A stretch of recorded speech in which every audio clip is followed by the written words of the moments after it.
Hi, Rafael. Great to have you here. It's been a long time since we've met each other. I think it was 2017, wasn't it? Yes, right. Thank you for having me here and thank you for the invite. Obviously, it's a pleasure for us to have you here. So, since 2017, it's been almost 4 years and counting. What have you been up to since then? Was it about then when you started your crypto business or just even entered the space? Yeah, right. So when we met the last time, it was the very beginning of everything. And since the last 4 years, so much things have happened. But we founded BlockchainPUNK Labs with the idea to have a reply and an answer to all these young tech crypto developers who want to build the next fintech startups in the market. So, and back in the days, there were little VCs or others who were investing into these kind of people. So yeah, we thought that's the right moment, let's do it.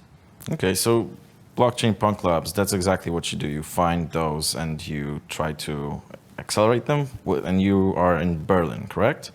Right, we are incorporated in Berlin, which is a super nice smart hub for any kind of startups. We had like this e-commerce wave 10 years ago, and now more and more also blockchain crypto startups are incorporated there. And yeah, Berlin is quite, it's poor but sexy still. And so a lot of young developers are coming into town, so you have a huge amount of young talents there. It's a good place for the startup ecosystem. A lot of smart brains wanting to do something with crypto. But aside from BlockchainPUNK Labs, I'm pretty sure you did some other things connected to crypto. Can you speak about that, even just a little? Some other things related to crypto. I'm just sure it's not just BlockchainPUNK Labs, right? Yeah, It's also right. Doxychain. Right. Yeah, when it comes to the projects, indeed we were lucky to do some crypto projects with cryptocurrencies, altcoins like Dash. But also we are now right now building very classically, like we do classic venture building, and Doxychain is a nice example for that. So I'm co-founder of the project, and Doxychain is a startup here in Warsaw, and they are going to set up the new normal for digital documents. So basically they put important documents, legal papers on the blockchain to secure them and to give them digital traction. And yeah, it's a nice team from the Warsaw University, from the Politechnika Warszawska, and the CEO is Gabriel Dymowski. It's a young talent here from Warsaw, and yeah, that's why I'm also here in Warsaw, to meet the team and to see how Poland can be now the new digital gate of Europe, because I think that's the momentum here in Warsaw. You have here as well amazing talents. The university in Warsaw is producing so many new ideas. And as you see, like Warsaw is growing, and that's the new phase, and it's the new challenge for the country. Before we speak about how smart Berlin or Warsaw is, back to Doxychain for a moment, because I really like what you're trying to do there, because you're trying to essentially make sure that on the basis of blockchain, everything is super secure, and most importantly, accessible and somehow possible to automate, right? Just before recording this, we did speak about the very hypothetical example of someone being in space and still being able to release their testament, right? Mm-hmm. So could you speak about like the real life applications of Doxychain? Give me a scenario in which I might end up using Doxychain. Yeah, so what you might map in future is that if you're going to set up a sales contract for your car, or if you're going to sell your apartment, so the future would be that you just digitize, you upload your document into the platform, and then you can just share it and sign it in a legal binding way. In that way that even you never need to meet the people, you never need to meet your lawyer, and even then when this is going to the court because something needs to be checked or maybe there is a dispute, then even the court in the future will just accept the digital version.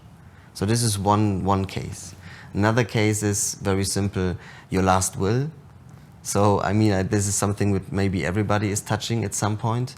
And imagine that the last will is today signed with a handwritten note.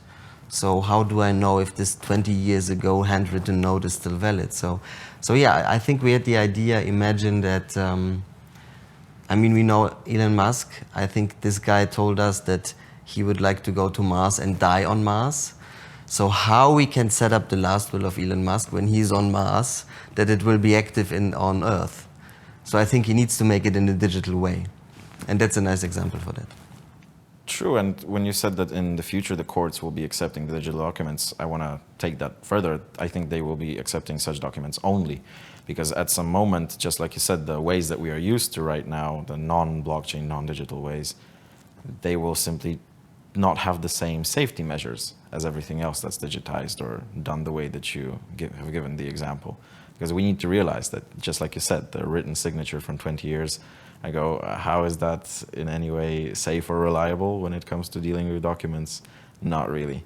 It's true. It's like a shift of values, because it's funny that people trust a paper which is signed. I mean, anybody could sign it like in another room, but people trust this more than a two-factor authentication confirmed document by a smartphone or by email. And I think it's just super new, and that's why people need to rethink the whole process. But in the end, it becomes a new standard. Yeah, I truly believe this. Okay. So now coming back to the Berlin and Polish, or perhaps even the whole European scene, we've spoken a little bit about how your activities are more aimed at normalizing crypto, because on the basis of crypto there's a lot of speculation, there's a lot of craze and making a lot of noise, whilst the activities that you are doing, they're trying to say blockchain is not about all the stuff that you hear in the news, it's about putting into real life serious applications that every one of us will use eventually. In the scene, European or even globally, what other applications like that have you seen where it's not about, you know, making a funny coin or making some sort of movement around it, but actually seeing blockchain solving a problem, just like you're doing, or just like what the Estonian government is doing with doing a lot of things on the blockchain already?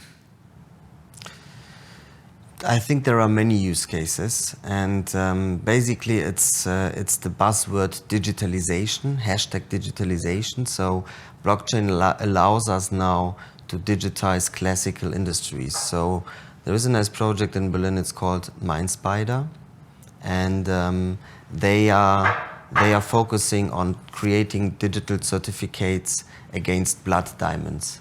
So there is like, you have an industry of like raw materials coming from everywhere around the world, and they just want to give the raw material from its origin country to Europe a whole digital certificate on the journey to it. Yeah, so that you have a proof that this is coming from that company, and this company is hiring, like for example, no children for this work, like in these countries where diamonds are created. And this is a nice example on how this digital new tool of blockchain can impact traditional industries. Okay, so essentially the common theme that I'm hearing here is the access to information, a reliable access to reliable information, essentially. No one can mess with it, and you're able to access it wherever.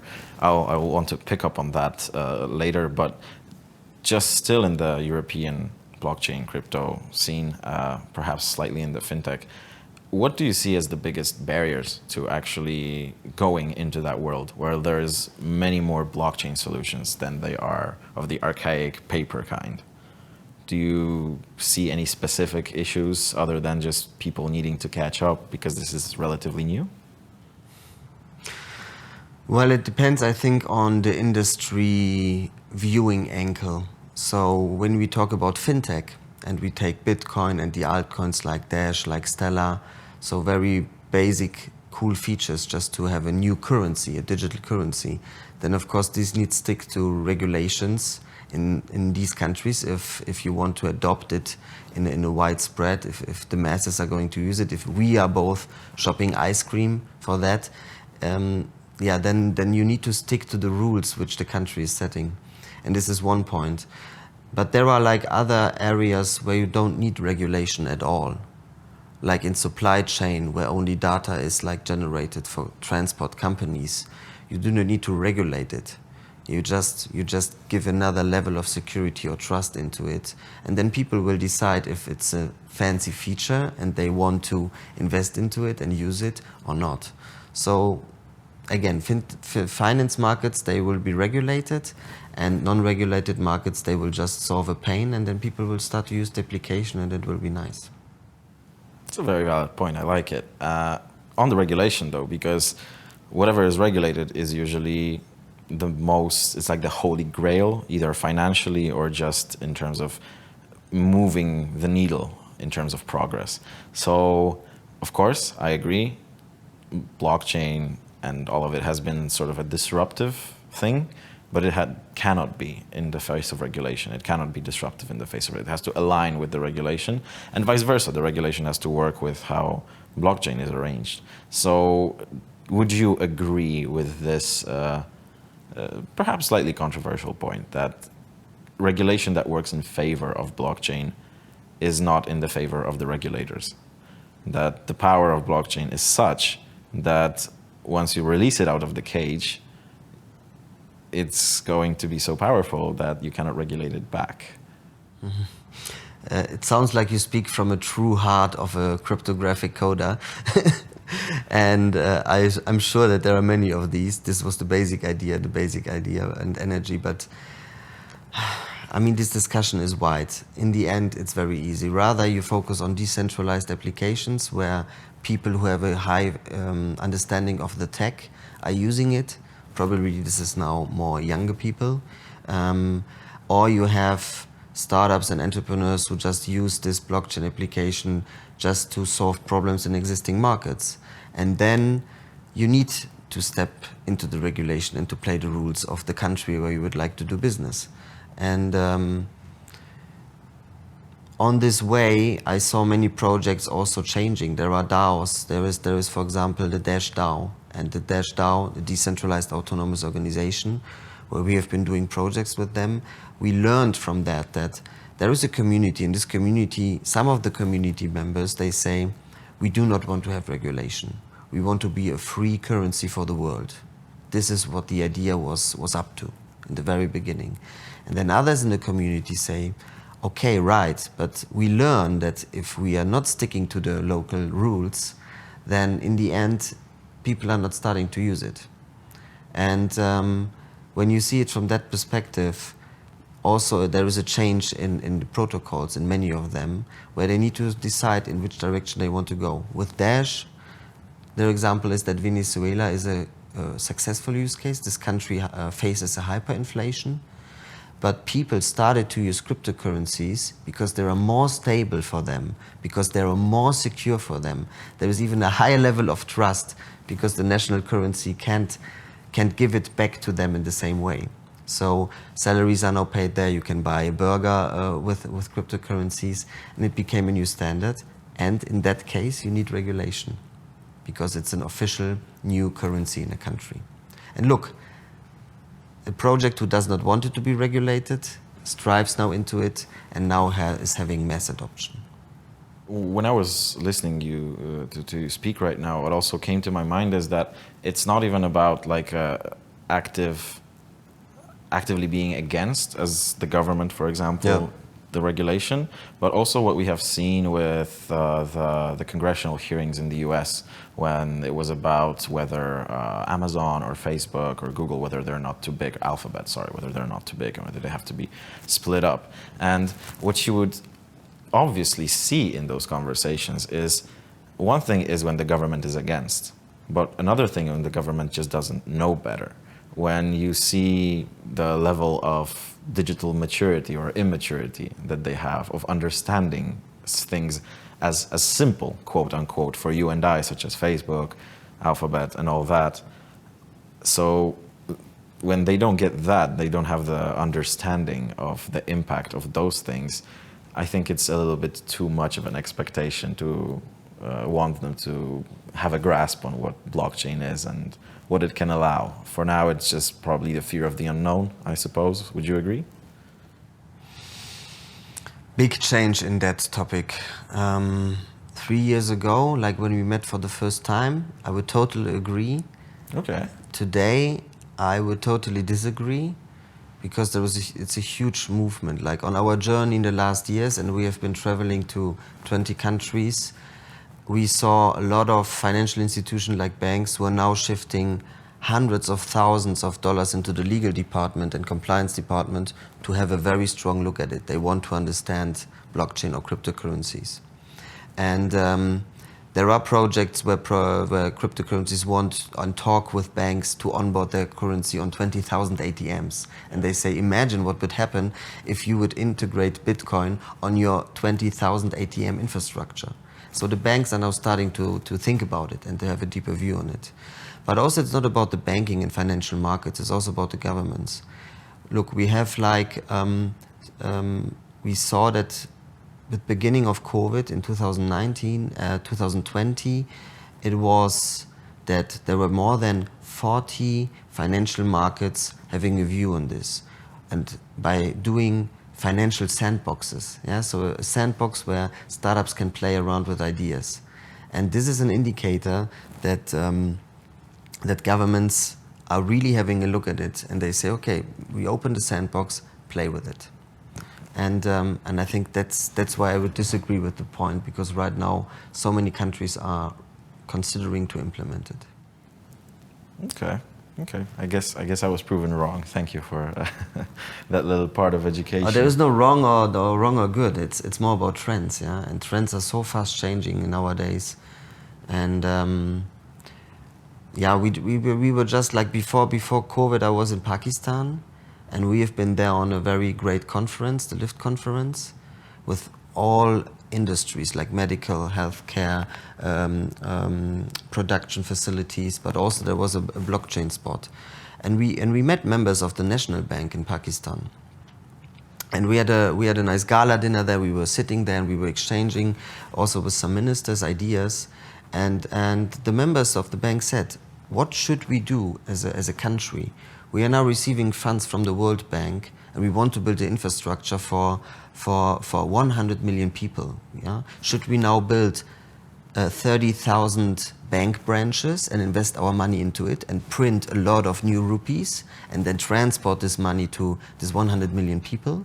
Or should we maybe completely forget that and then just create a wallet application, a national bank application, a digital rupee, and then I transmit this to the population, and then I create a national coin. And these are challenges which countries in that area who are now growing are really facing, and they really need to decide old model versus digital new model. So I think it's right now far more to come on this. True, especially if you're a country at that level of development or just sort of kickstarting the larger development, then like you don't know your banker anymore. At least I don't. Like, you don't go into the branch, you don't know them by name, they probably don't know you. They will probably charge you for going to the bank and trying to get money there physically. So even they just prefer the digital, right? So what I also wanted to talk about is something that might potentially not be directly connected to blockchain on the face of it, but I will get there. So what we're talking about here is also encouraging people to be much more smart in terms of simply knowing what's going on with their finances. The entire blockchain craze and crypto craze has invited a lot of people to simply try to invest. I'm pretty sure that many of the people who invested or are investing in cryptocurrencies, they probably didn't have a separate portfolio. This was just something that was just, like you said, a trend, something that was nice to jump on and something to take part in and see where it gets us. So where I want to take this is financial maturity, financial knowledge, and just wanting to know more about what's going on. And this transition leads us to Reddit's Wall Street Bets, GameStop, or basically everything that we've seen in terms of Main Street versus Wall Street, the individual investor versus the hedge fund. So I want to ask you from the Berlin's perspective. It doesn't necessarily have the Berlin blockchain perspective, just the Berlin perspective. What was the reaction to that in those communities? Were people mostly in favor of the Main Street? Was there an inclination? Perhaps was it even a thing? Did they even care about this?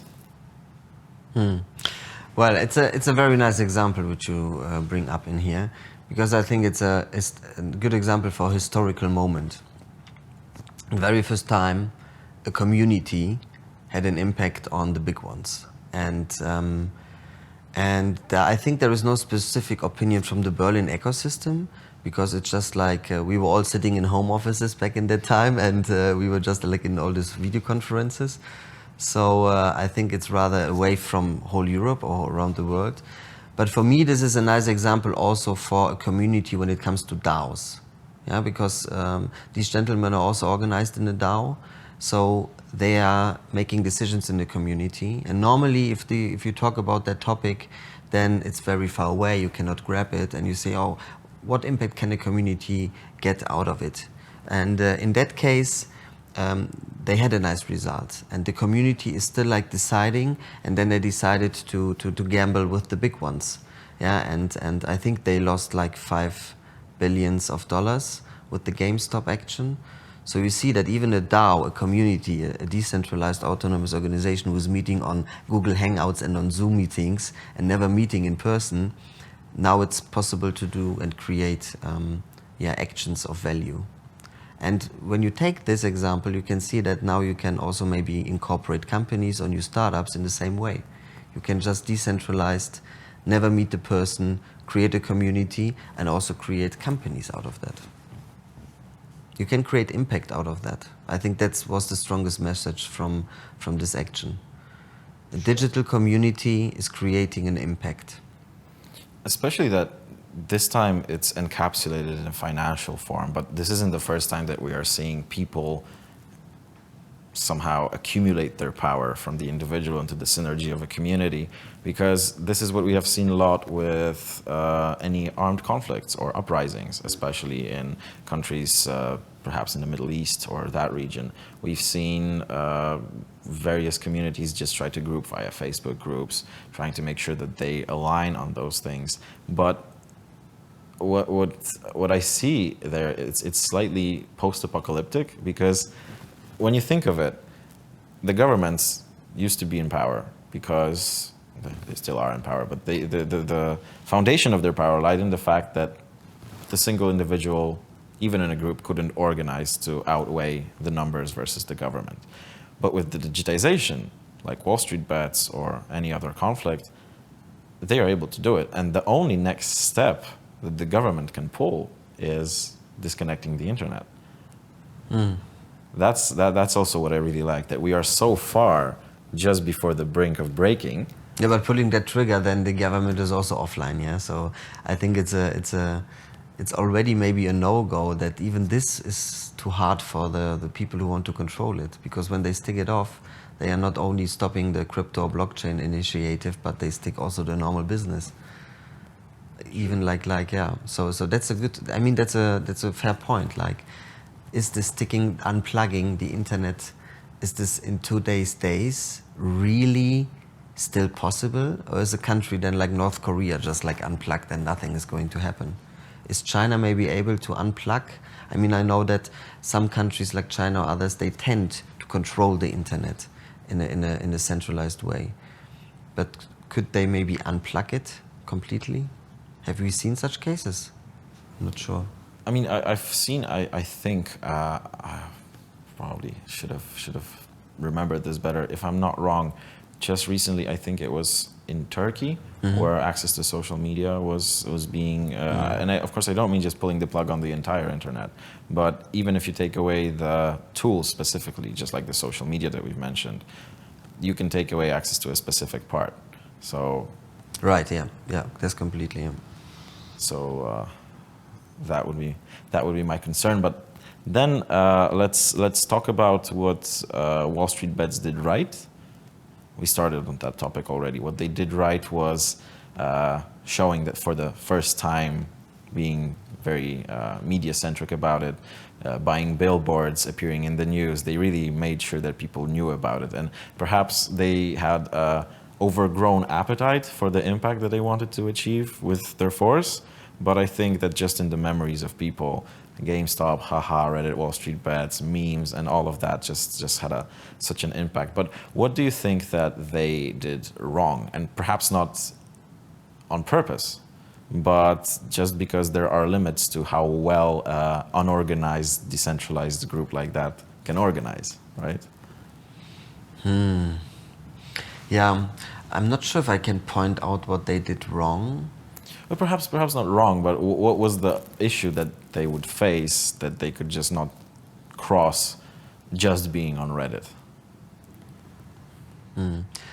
I think in many features they did it exactly how it should be. You're just like, again, like coming back to this community thing, you're only like in a digital way recognizable. So in like platforms where you have the discussions, and then you need to create out of that an impact. I rather would say what these gentlemen are now thinking of doing now with that, what they have created. This is maybe an interesting point. I mean, they are going to launch a new portfolio, which will be also community-driven and DAO-driven. Yeah, they want to create an EDF, yeah, an exchange trade portfolio, and then the DAO, the community, will then decide what kind of investment should be done there. Yeah, and I think that's a nice example. And then they have like this missing gap, rather, what is happening when they do this? Can they stick to the existing markets, financial markets with that? Or are they doing a completely new financial market? I think they made more new challenges with that. And as one of the first, I think it's good that they do this, because this shakens again the financial markets, and the new compliance officers are forced to invest even more money to check with the lawyers how they will handle it. And it's a little bit like with the altcoins before, 4 years ago, this happened with Bitcoin, when financial institutions were watching it and trying to understand it. And I think now this will happen with NASDAQ and the stock exchange, while watching them, how they will handle it for the future. True, absolutely true, especially that you just need to open Bloomberg on any given moment, any given day, and you will see an announcement how Bank of America, JP Morgan, or Visa, or any of the companies that initially were like, we're here, you're there, let's keep it apart, are now just either bravely going into some activities concerning crypto, or it's a fear of missing out, a FOMO kind of thing. Like, okay, everybody's doing it, we're not sure, but just in case, let's jump on that train and see. But also, I wanted to talk about the concept that is permitted by blockchain. So the anonymity and the decentralization of it all.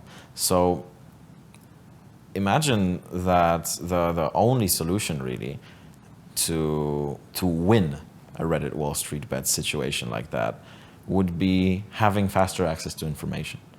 Like that was the most valuable currency at the time. The person who started spotting the things that were sort of sketchy and hinted towards those activities by Melvin Capital and so on. So imagine that there was a way where someone involved in any situation that is not made to the public, or a situation that will first arrive on a Bloomberg terminal at a hedge fund before it will arrive in the news, and hence create this disparity between what the hedge fund with the Bloomberg terminals and that faster access to information can do versus the individual investor. And let's imagine a situation in which we actually balance that out. Let's imagine a situation in which you can safely share information. Let's say you're or not the captain of the Suez Canal ship, but let's say that you are a member of the crew, and you see that this is about to block the canal. And of course, before the people find out about this, it's going to take some time from people sending news, getting approved, and then being broadcast. What do you think about the idea that that person would have access to a decentralized network where they can anonymously share or even sell that piece of information? Do you like that concept? Do you see some risks concerning that concept? Just imagine a world in which you can safely share the information. You can possibly make money of it, and it's no longer in the hands of who has the biggest pooled money, able to have the connections and the Bloomberg terminals and access to all the data. Just the absolute leveling of the playing field. Yeah, sounds like a wish would come true, yeah? But it's a nice idea. It sounds a little bit utopia-ish. Tell me why. because it's like putting in all the best values that then indeed the decentralized solution, like not stick to the old sources of information, are then more solid or better information. Yeah, I think in the end it should be a kind of hybrid where we listen to the old guys and also to the traditional news sources, because there is happening a lot, and they also have like teams, people, journalists who are out there and really talking to people.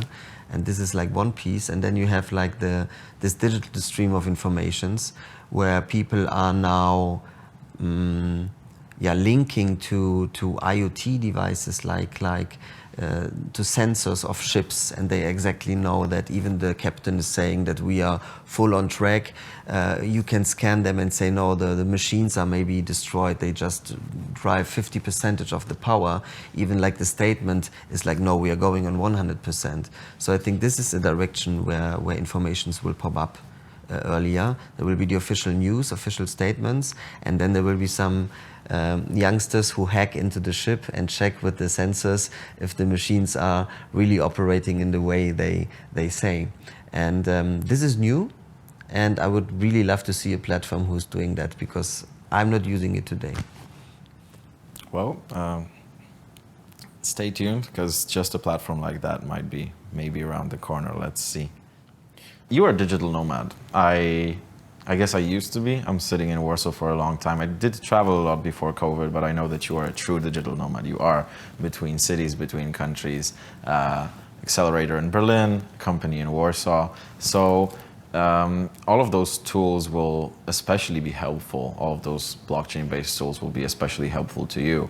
But let's come back to the governments, the regulation. Perhaps I made a mistake asking you about Berlin specifically a moment ago. I would like to talk about Germany, or even the DACH region, and your experience with the novelties there, and especially with the regulators, because the innovation is going to be there, the money is going to be there, the people who want to do such projects there are going to be there, but the regulation also will always be there, and it has to exist in some shape or form. And just like we've spoken about this metaphor of the revolution, that of course revolution is a wonderful concept, but once the revolution is over, the person who created the revolution is in power, and 15 years later it's no longer the revolution or the new thing, it's the standard, right?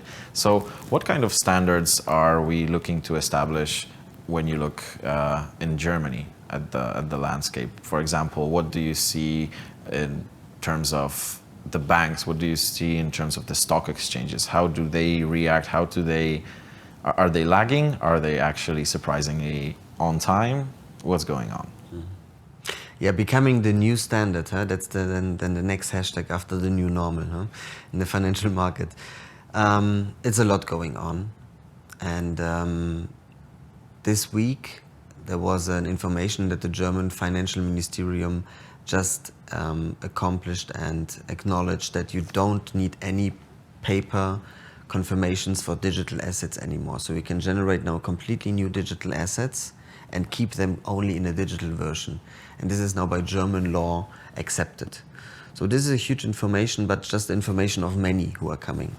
So what's right now happening is that the German Börse Stuttgart, for example, is right now working on a digital asset platform. So basically they want just to digitalize the traditional stock exchanges in the first way, with DLT, with tokens, with security tokens, and with all new digital asset classes which make sense, where you can give shareholders rights in terms of equity, rights in terms of profits, and so on. And how they are doing this, I think for us as digital nomads or digital entrepreneurs, it's time to make a nice showcase. Do a new financial startup idea, but try to stick to the game rules. Even the rules are not there, but then you can show how it will run. Yeah, so Börse Stuttgart team members, they started to create an own Coinbase-like-ish app. They said, we built the Coinbase for the Germans, German-speaking, German entity, German incorporated, German AGB terms. So when people are downloading it, it's not an application to buy Bitcoin somewhere in the world.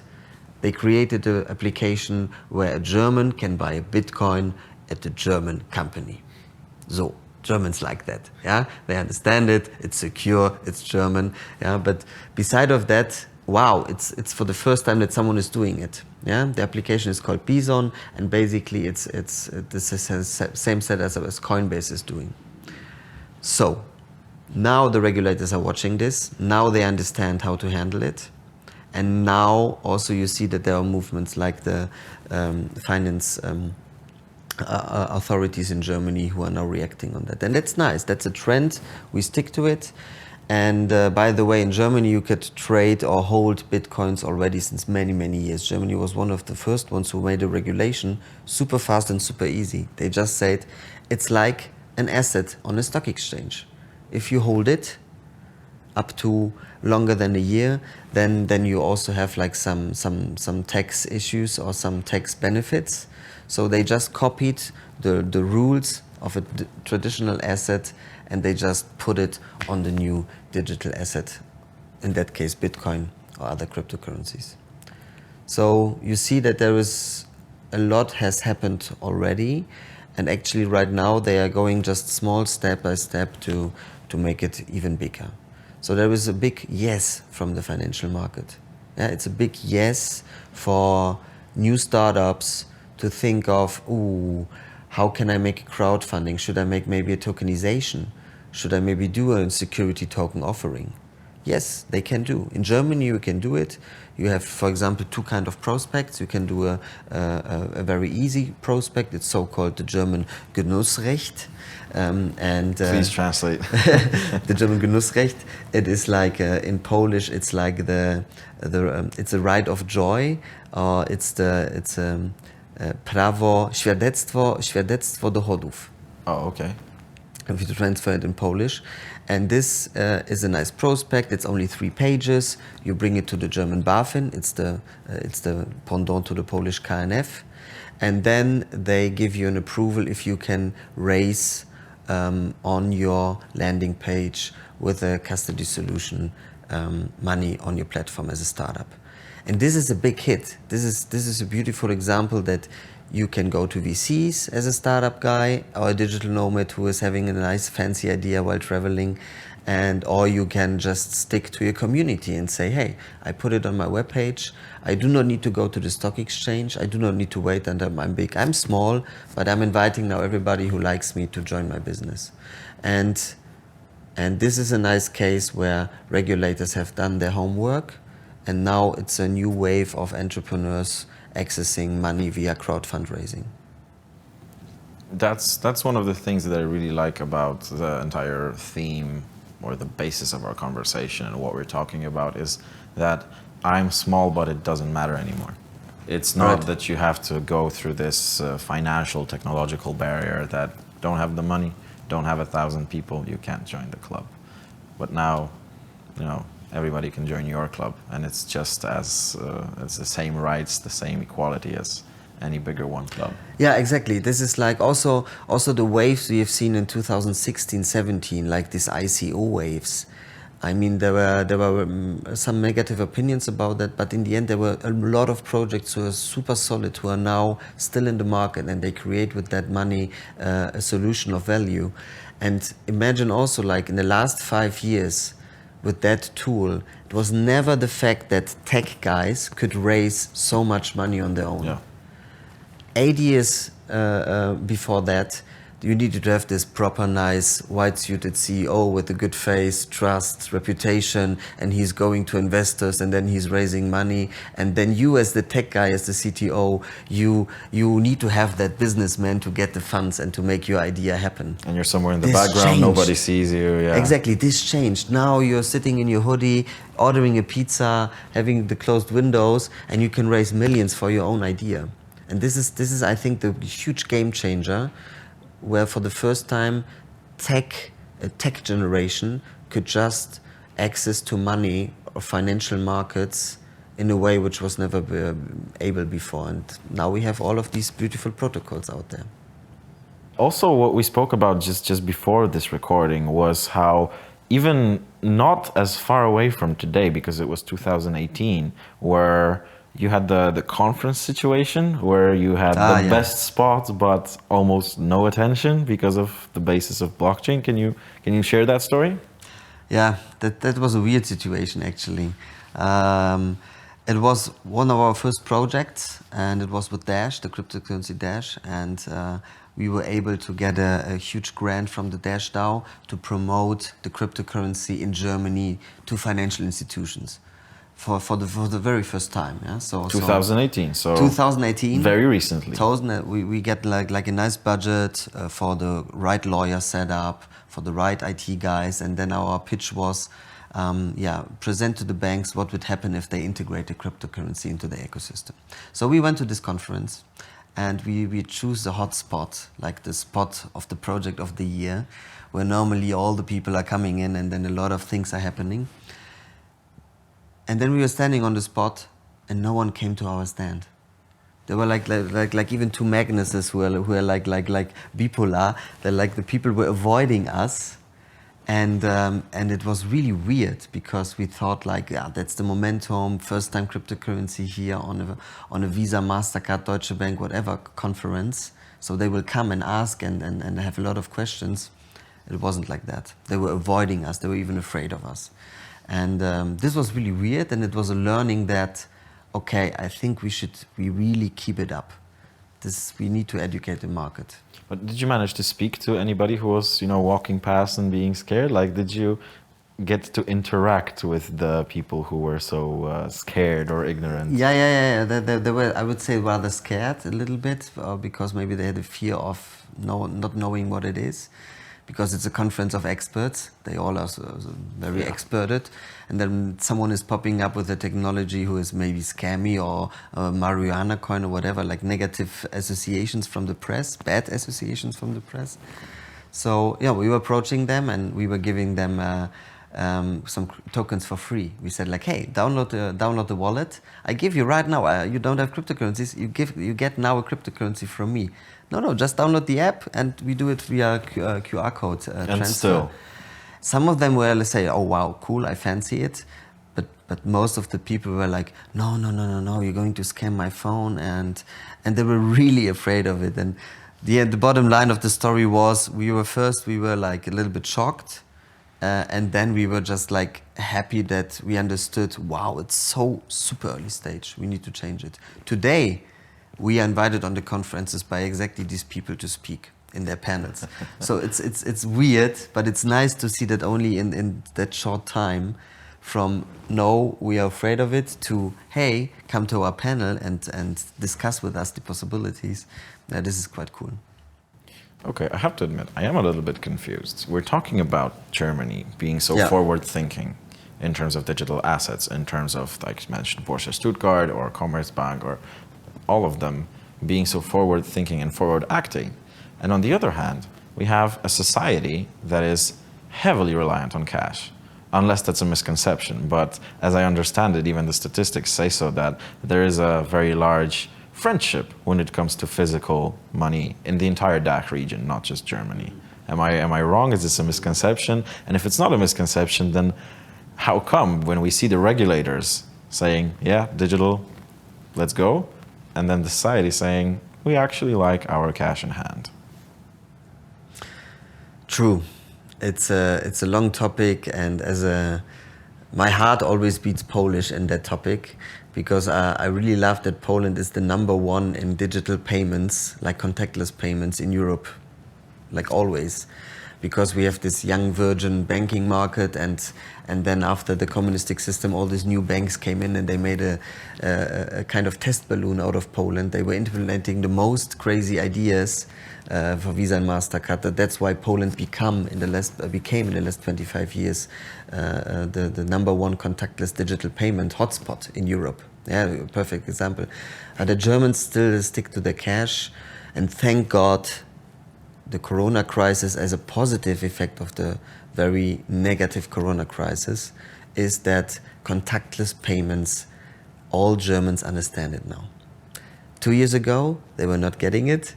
Now they understand it. And true, now we can buy your bread with a credit card, which was 2 years ago In most of cases, impossible. But was it a matter of not understanding or not wanting? Not wanting. It's not about understanding. So what drove that? What drives the fact that you don't want? Is it... The German banks, they are not reliant to the global American Visa and MasterCard infrastructure. Okay. So the Germans, they are centralized and not accessing this global network of payments right now more and more, because they have their own Maestro and Eurocheck card system. They had it in the past. And a credit card in many German heads is something which is not fancy. It means you need credit. It means that you don't have money. So in the perception of the Germans, where everybody has a Sparkassen and Deutsche Bank bank account, a credit card is something which is not really to show off. This is like the old traditional way how to see it. And that's why they stick always to cash. But thank God it's changing now. And I can pay with my phone in Aldi and in Lidl and also in fancy hotspots everywhere. I love it. But if you bring this back to changes also in our systems, like what was happening back and forth, we had a discussion with friends, and if now people are coding new cryptocurrencies or new fancy ideas, this is what I said, they can now access money by tokenization or just like releasing out the token on exchanges. But imagine like an old system like Linux. Yeah, back in the end of 90s, beginning of 2000s. They also wanted to leave Microsoft and the standards of Windows. Yeah? They also felt that we are like smashed in a digital garden and we can't leave it. We are feeded like we are like sheep in this digital garden. So they created Linux. If Linux would, for example, be created today, Linux would be like Ethereum. It would be like a protocol, it would be like a cryptocurrency, it would be also a smart contract, and lots of people would like to invest into it. So this is also a nice comparison, like how old traditional ideas would be implemented today. So also you just spoke about finding the right lawyers, and that's another question I want to ask you. When you are taking something that's not yet on the blockchain towards that, and you're trying to do it by the book, by the rules, not disrupt anything, but just do it right. How easy or difficult is it to find the right partners from the real world, so to say? Like you need from the real world a banker, you won't need a banker on blockchain, but you need a lawyer. How difficult is it to find a lawyer or an accountant or anybody who sort of needs to sit in the old reality to take you to the new one legally? That's a good one. And a question we are asking ourselves many times. But the reply is, thank God we have been like on a strong networking part on the conferences. We've been attending so many conferences, so we were able to meet a lot of lawyers who have a personal interest into the topic, and they were specializing on that. But you're right. I mean, if you are now entrepreneur and you would like to found a company, or you would like to create your own token and airdrop it on a decentralized exchange like Uniswap, to whom should I call to get a legal feedback and support on that? Because I want to have it. I'm an entrepreneur, I want to show it then later to the world, yeah? Indeed, how many lawyers can support you on the Uniswap setup? Is it 1? Is it 5? Is it 1,000? We were like searching, for example, for such a use case in many calls recently in the last weeks. And after like, I think 10 or 12 introductions from officially branded lawyers who are experts in blockchain and in DLT, it ended up that we found one who really understands the setup because he already did it or he is working on the first projects who are doing this right now. So it's a little bit like with the conference story I told you earlier. Again, we are one of the first, also with the lawyers together, to have a deeper view on this. And no worries, there are some. They are out there. Okay. Lawyers, you heard it here. There's a lot of room and money to be made if you just enter the crypto space. I wanted to ask you also about this, because you are a founder, but you also work on the acceleration part for others as well, as I understand it. So, right. Remaining in the blockchain space, do you have any advice for founders, what to do, what not to do if they want to enter the space? And it doesn't have to be like, extremely practical. It can also be very inspirational. Like, remember why you're doing what you're doing. Remember that there are some values that revolve around this. What would be, if I were a founder, I approach you, what kind of advice do you give me when it comes to starting my crypto venture that's supposed to change the world? Well, first of all, I heard it so many times, but then I finally understood it. Choose something what just makes fun, what gives you energy. And when you choose this, you're already like 80% down the way. It doesn't matter what product you choose or your service or how it will look like or how it will be named. But I think 80% just choose that what makes fun. Yeah, just go back, step back in your everyday work, what you have today, and then realize what is giving you energy instead of taking energy, what is always good, where your team members say you're good in that. And when you then focus on this, you can start to build your idea or your time to market opportunity. I think that's the most important thing, because then you will always fly. The Polish say #lecimy, and it's true. You can lecimy if you do that what makes fun, because you will fly always higher. And I think that's the most important learning I can give to everybody when they step out of corpo or other jobs and want to found their own idea. Okay, but not all of the solutions that are aligned or blockchain are supposed to be fun. Many of them are revolutionary in their nature or what they allow for, but they're not fun or sexy projects, right? Would you agree that there's a exactly degree where it's not about the fun, it's about the seriousness 100%? Yeah, you're right. It's super serious and it's super complicated and it's super high risky, but the people who are giving face to it, they do it because it makes fun for them. The founders who made Dogecoin, it was fun for them. Yeah. The people who created any kind of protocol, they love to code. They say that I take this challenge and I will create now a completely new protocol who will fuck an old system. And this was the fun part for them. And they were so good in it because it made so much fun. It gave them energy. It was charging them like a battery. And that's why then they were better far than all the others who were just doing it because it's a market opportunity. And the statistics say, oh, we need to do this now because the market is ready. So I truly believe that in the end, take the technology know-how you have and but stay on the fun level. That is an absolutely beautiful quote, and I'm pretty sure that we're just gonna take that part and showcase it, not just the interview, but also what you said. I really enjoyed that. So, Rafael, thank you so much for joining us today. Hopefully you will be following our next moves, especially when it comes to the platform that you mentioned you would love to see. I will keep you posted because I think you will be able to see it very soon. So thank you so much for being such a wonderful guest speaker, and hopefully see you soon in the same space or in Berlin. Philip, thank you. It was lovely to be here again in Warsaw, and pleasure to shape some ideas with you on and on. Absolutely. Thank you so much. And thanks everybody for watching.